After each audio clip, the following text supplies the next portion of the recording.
and welcome to the latest episode of Culture Club powered by CultureMonkey. I'm your host, Nicole Patrick. CultureMonkey is a complete employee engagement platform that helps you as a leader to measure and improve your workplace culture, thereby enabling you to listen to your employees better.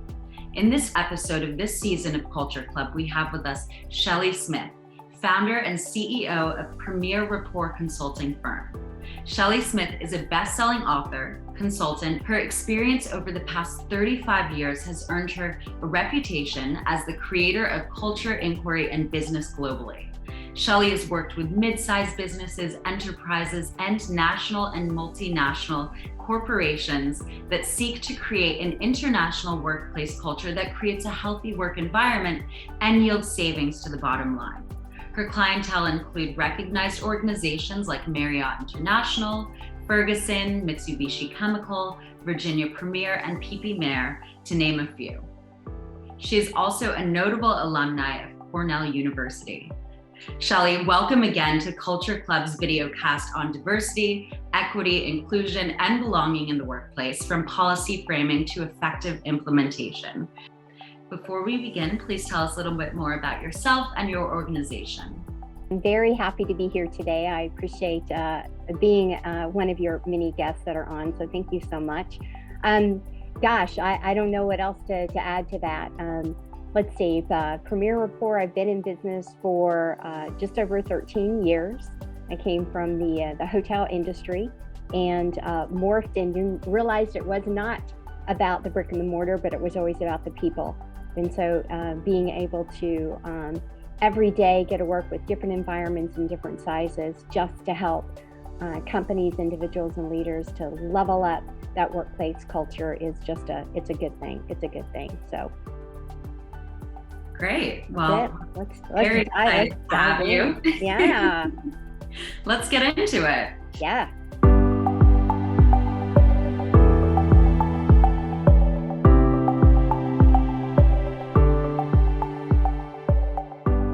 Board members often overlook what's essential while formulating policies around culture. It could be because of hurdles or because this is just low on their list of priorities. What, according to you, are the key focus areas for senior leadership to build a better culture for their organization? And how can they ensure that this is embedded in their company culture in a meaningful way? Well, unfortunately, people look for the stamp, the easy way, and say, oh, well, Disney's doing this, so let's do that. And it's not that easy, although we do overcomplicate it. The core is, and the secret is, clarifying what the company's purpose is. What is their drive? What is that mission and vision? And then the values that assimilate with that. If we don't have unity around that, then often the board and the leaders get confused and they can't even quote something like a mission and a vision and a value statement in order to even figure out what it is that they do and to attract the right people. And then their employees have no idea what it is. One of the simple ways that you can find out if you're aligned or not is ask everybody in the room, I do this quite often, to write down on an index card 3 to 5 values or value statements that really describe what the workplace culture is. And what I find is, unfortunately, there's not alignment. The descriptions are different. And then I say, okay, somebody read the vision statement. Okay, somebody read the mission statement. Okay, somebody read the culture statement. We don't have a culture statement. Okay, somebody tell me what the values are and how are they made actionable. And then we have all these varying degrees of what right looks like. And so the easy answer is don't try to duplicate something that you've seen in her, because that just doesn't work. You've got to understand who you are, and then to be able to have that trippingly roll off of everybody's tongue. So I know that was a broad, but essential is alignment. Mm-hmm. is the key word I'm looking there. Is we have to have alignment between the mission, the vision, the values, and yes, you need to have a culture statement too. That makes complete sense to me. I've spoken to a lot of people about the same, DEIB, and it's interesting to see the alignment side of it, and that really you do want to have one thing flow to the next and trickle to the other. So it's an interesting take on it that makes complete sense. Absolutely, and you can't just be a company that, oh, everybody's talking about DEI, let's plug that in someplace. Yeah, no, it doesn't work that way. Yeah. You have to live it, breathe it, understand that those are three separate pieces, and how are you going to pull that into your culture effectively and daily? Workplace culture is not built in a day, it's built every day. We cannot automatically wake up and say we have a diversified workforce and that we provide equity and we absolutely provide inclusion. It's just not that simple in order to do that. So we have to start with backing up, finding out who are we, and if we intentionally are going to be focused on DEI, then how and what are our values circled around that.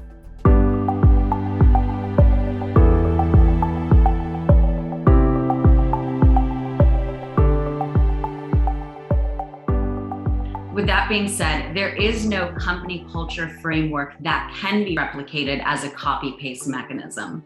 Once formulated, how can people leaders ensure organizational-wide scalability and permeability of good culture practices? What role can managers play in the process of change management?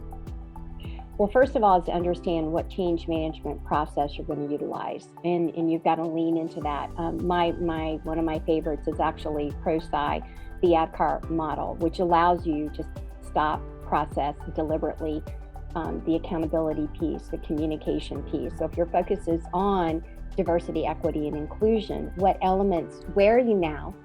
The first thing you have to do from a framework is understand where you are now, to understand what benchmark are you going to go to. I call it the ACC system. So analyze it, then you're able to curate it and get into the final creation mode. And if not, then you're lost along the way and you literally are pulling and tugging on thoughts of the moment. Something that you read in the press for the day, maybe around DEI. It's like, oh, we can go do that. Or, oh, yes, we do that. Or, okay, let's ask that during the interview process. Or it's like, no, stop, pause. Where are we? Where do we want to go ideally? How do we get there? And what are the incremental stops along the way? And what do we have to change? So to your question, that change management process needs to be deliberate. And then that gets at how do we reward and recognize our teammates for doing it the right way, So again, I know that's a bit of a broad perspective, but we've got to be able to report back properly only if we understand where we're at and where we're going. If not, we're just all getting in the car and driving our own separate directions and saying, oh, we're going to get there eventually, but we don't have a plan. And we don't know if we're there yet for the goal piece. It's just like setting up a business. You wouldn't just blindly say, oh, well, I know I want to do this, but I have no plan. You have a business plan that you follow, that every single day you take little steps to get where you want to be in a year or two. And so it seems like it's no different with that than with this, that every day you do a little bit, you follow that road to get to where you want for your whole company and a culture to be. Exactly. Intentionally, not accidentally. So much of what happens around whether we think that we are where we want to be from a DEI standpoint or not, and the overall workplace culture it's happening by accident. It was a design, but the design doesn't match the living, and it never will if we don't do it intentionally. So to your point, it has to be a daily measure, which is why I say it's built every day. Workplace culture shows up every day, just like we do. What are we doing about it? What role are we playing? Yep, exactly.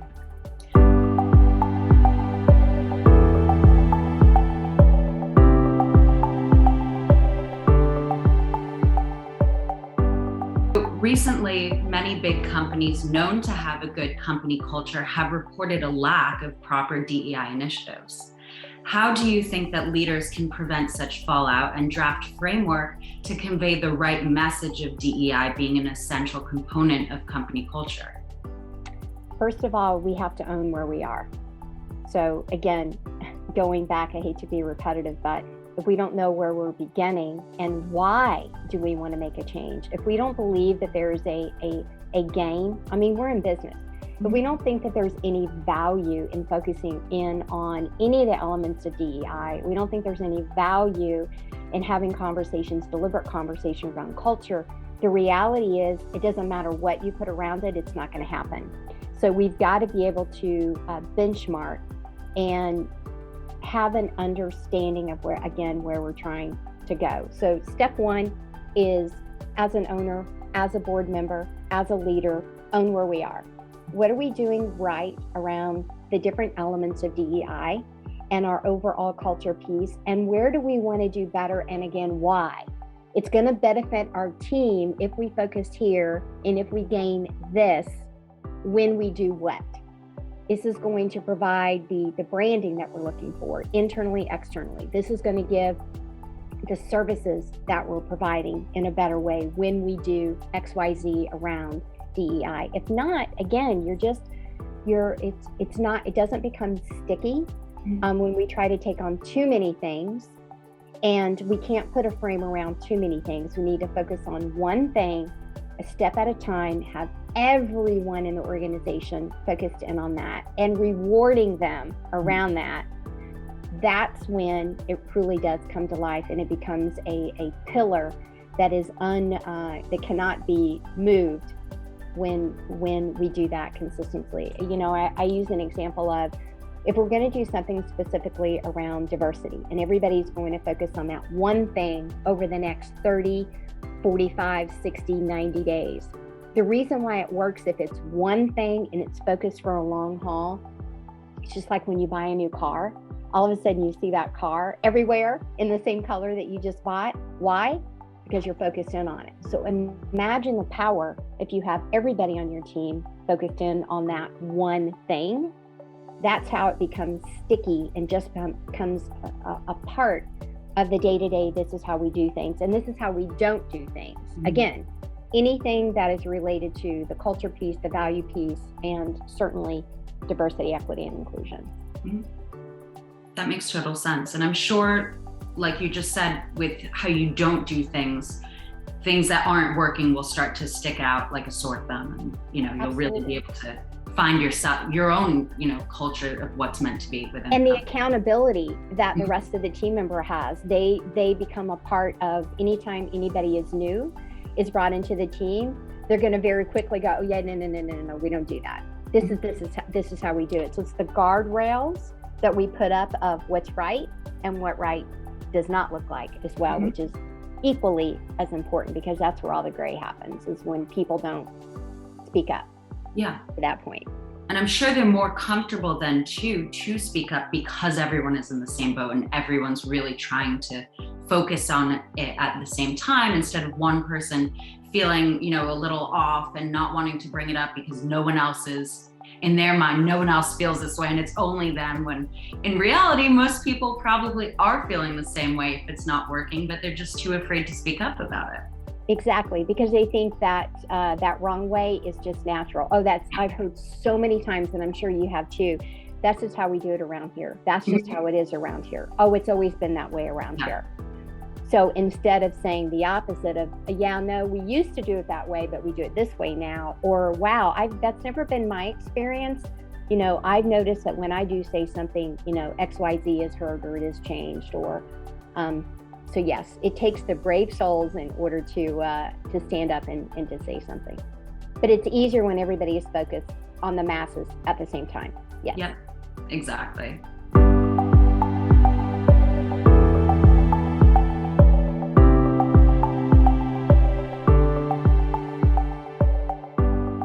Do you agree that HR are the custodians of employee engagement and the subsequent culture practices, not just the owners?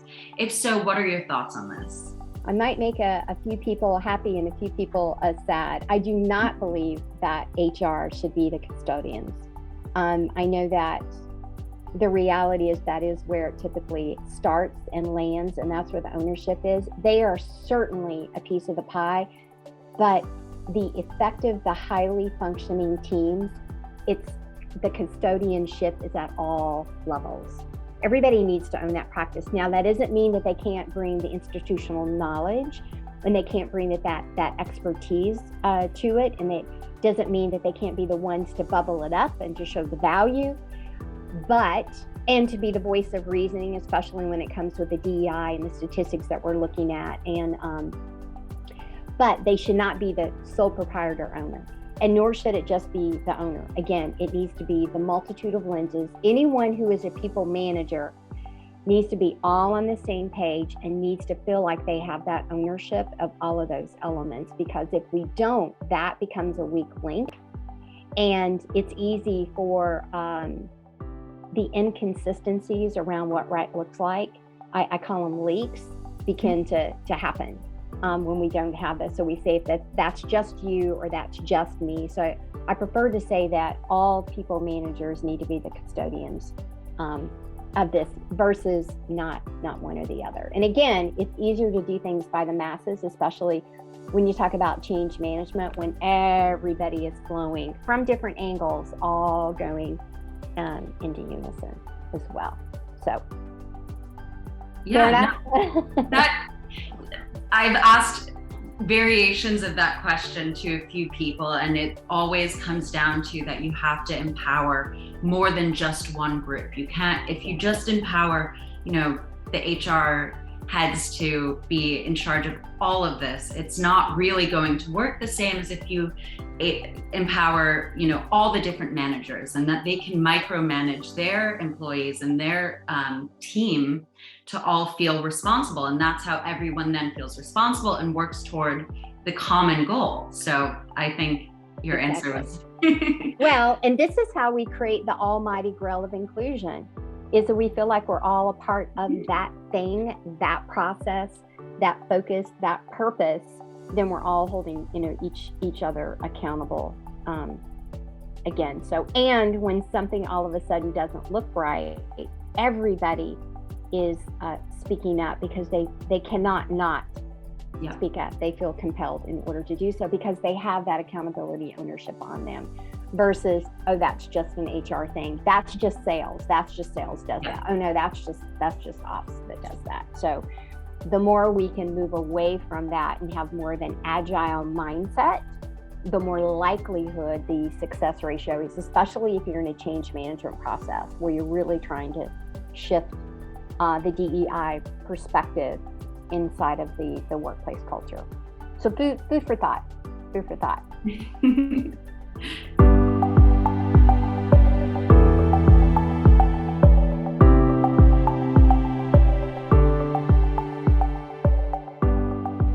How can people leaders pay attention to their organization's pulse and constantly listen to their employees' feedback despite their workloads? What methods can they use to empower managers to use the right tech to gain actionable insights? I don't think it's one thing. I think it's a multitude of things. Absolutely using the right assessment, using the right survey piece in order to understand the team dynamic, the culture dynamic, the company dynamic, the management dynamic. All of that is predicated on the trust perspective, and it's a three-legged stool. So the manager has to trust their employees. The employees have to trust the manager, but the employees have to trust each other as well. So having the right assessment that gives you the total perspective of not only satisfaction, but total engagement through those different lenses, I think is key. One-on-one conversations with your employees is also a huge part of that. A dedicated check-in time, stay interviews, and properly rewarding and recognizing for aligned behaviors. All of those elements are a must. Will one thing help you? Sure, one thing can kind of help you and guide you, but it may not give you all of the information that you need. So if you do a survey a couple times a year, you're doing that to pulse check all the things that you did on the in-between. Is it working? And you're able to pull in and to reinforce. Having the one-on-one conversations and the check-ins and the stay interviews allow you to create a two-way conversation, and then rewarding those right behaviors. So I think it's all of those layers of the elements. So then you're not just having a cake, you're having a multiple layer cake with multiple icing that everybody loves and sprinkle and ice cream on top. That's what gets the final culmination of really understanding if your methods are right through those different pulse checks. So I think the key word that you said is keeping that pulse on it. We cannot just check in once a year or once every 5 years, or all of a sudden because we're trying to be the rated as the top workplace, and so now we're going to do that. No, you need to do it constantly as a check-in. It's how you get on a Zoom call in the morning with your team and you check in on them first. It's how you notice that there's something off with a team member and you call them afterwards, or you stop in and to the office, or maybe you're a factory and you go out on the floor. It's those moments building rapport daily that truly keep the pulse of what's happening. And again, cannot stress enough, rewarding and recognizing when things are done right publicly with a team member. So then again, it's easy for me as a new team member to go, oh, this is how we do things around here.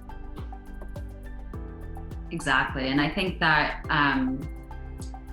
it really is so important to constantly be checking in, especially as organizations are trying to scale or pivot, and making sure that what was working for an employee when they first came on is still working for them 5 years later, or 2 years down the line as they're growing with the business that's also growing. And that is where tech solutions like CultureMonkey really do come in, where you can constantly check in with them, constantly see how things are going, and do that hand in hand with face-to-face meets or Zoom meets, and make sure that you really are able, even when you have a large workload, to keep that constant pulse check.